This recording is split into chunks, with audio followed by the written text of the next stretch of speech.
Alors dans cette vidéo, nous allons nous intéresser à une table de vérité, voilà, qui traite trois variables.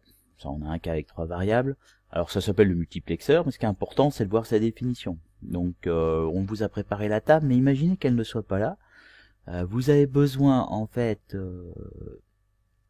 ici de la colonne, en plus des colonnes x, y, z, de la colonne non x. Vous avez besoin de la colonne ici non x et y, faire comme ça. Vous avez besoin de la colonne x et z. Et vous avez besoin du ou entre la colonne 2 et la colonne 3. Donc vous avez 4 colonnes que vous retrouvez ici. En plus des colonnes x, y, z, vous avez besoin de la colonne non x, vous avez besoin de la colonne non x et y, vous avez besoin de la colonne x et z, vous avez besoin de la colonne ici du ou entre la colonne 2 et la colonne 3, qui s'appelle le multiplexeur. Alors déjà, dans un premier temps, pourquoi on a 8 lignes? Bon, souvenez-vous, vous pouvez faire un arbre de dénombrement.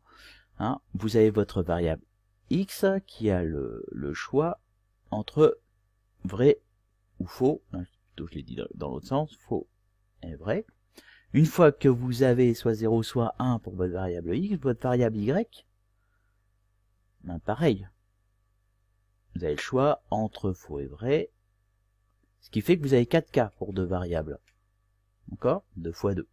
Et une fois que c'est fait, ben votre variable z, de la même façon. Vous avez besoin, enfin vous avez le choix entre deux valeurs.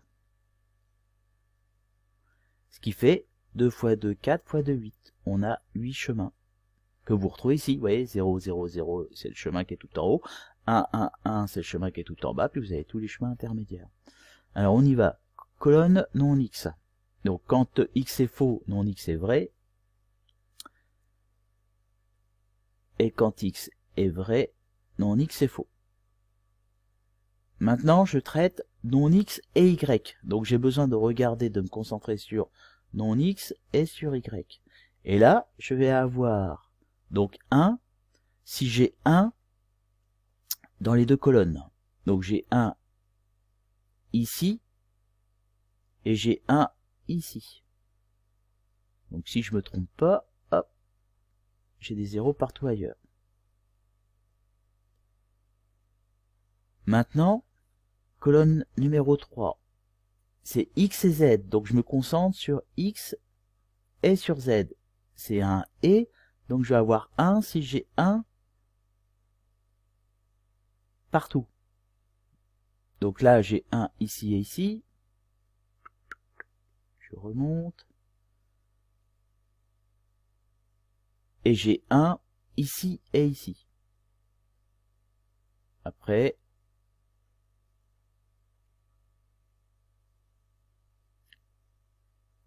je n'ai pas 1 dans les deux colonnes. Maintenant, dernière colonne, mon multiplexeur, le 4, c'est donc un ou entre le 2 et le 3. Donc c'est un ou entre cette colonne-là et celle-là. Et un ou, je vais mettre 1 si j'ai au moins 1 quelque part. Donc j'ai au moins 1 ici, j'ai au moins 1 ici, j'ai au moins 1 ici, et j'ai au moins 1 ici. Tout le reste, j'ai des zéros. Donc voilà, j'ai fait ma table de vérité de mon multiplexeur. Alors moi, ce que j'ai fait, c'est que je me suis amusé en Python à faire l'exercice. Vous voyez, donc c'est le numéro 2, c'est celui-là. Peut-être le mettre en moins grand, qu'on voit. Ouais, c'est celui-là. Comme ça, on peut comparer.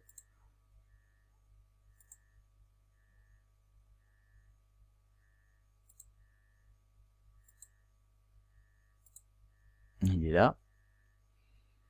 0, 0, 1, 1, 0, 1, 0, 1. Alors, en prenant bien soin de vérifier que nos en-têtes sont bien les mêmes. Hein. Les chemins sont bien les mêmes. Voilà. Donc voilà pour la partie aussi Python. Fin de cette vidéo.